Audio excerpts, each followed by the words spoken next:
Quand on parle de l'été, on pense tous pour la plupart aux vacances, au soleil. Mais l'été, c'est aussi la période où la chaleur devient de plus en plus intense et parfois on a des surprises comme l'année 2021 où pendant que certains avaient extrêmement chaud avec parfois des incendies dans certains endroits du globe, d'autres avaient l'impression de ne pas avoir eu d'été. À la variabilité climatique interannuelle s'ajoute une tendance de fond qui favorise les événements extrêmes. Celle-ci est due au changement climatique. En effet, comme le rappelle le rapport du GIEC publié à l'été 2021, le climat des 30 prochaines années est déjà déterminé par nos émissions passées. Les événements extrêmes comme le canicule, les inondations, les submersions marines augmenteront en fréquence ou en intensité. Ainsi, l'adaptation s'impose. Alors, comment va-t-on adapter nos environnements urbains actuels et futurs pour faire face aux aléas climatiques?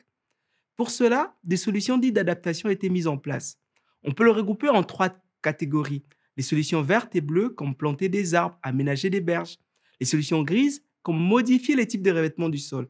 Les solutions douces, comme encourager l'utilisation de vélos pour réduire les émissions de voitures. Cependant, ces solutions sont diverses et variées. Certains sont complémentaires, d'autres s'y soustraient, voire s'opposent.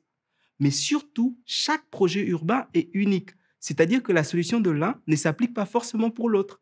Ceux qui doivent choisir ou mettre en œuvre ces solutions doivent donc trouver la solution correspondant à chaque projet. C'est les défis auxquels fait face les sociétés d'ingénierie. En effet, pour assister les maîtres d'ouvrage, ils ont besoin de bons outils opérationnels pour évaluer quantitativement les bénéfices de chaque solution afin de trouver la solution adéquate correspondant aux besoins du projet. La complexité du milieu urbain engendre la difficulté de la prise en compte de tous les paramètres en G et les différents phénomènes physiques. Tout cela impacte la précision des outils de simulation dans la modélisation et la quantification des bénéfices de ces solutions. Mais surtout, la plupart des outils de simulation ne sont pas appropriés pour les sociétés d'ingénierie par rapport aux contraintes de la conception, le temps réduit, les données disponibles, ainsi de suite.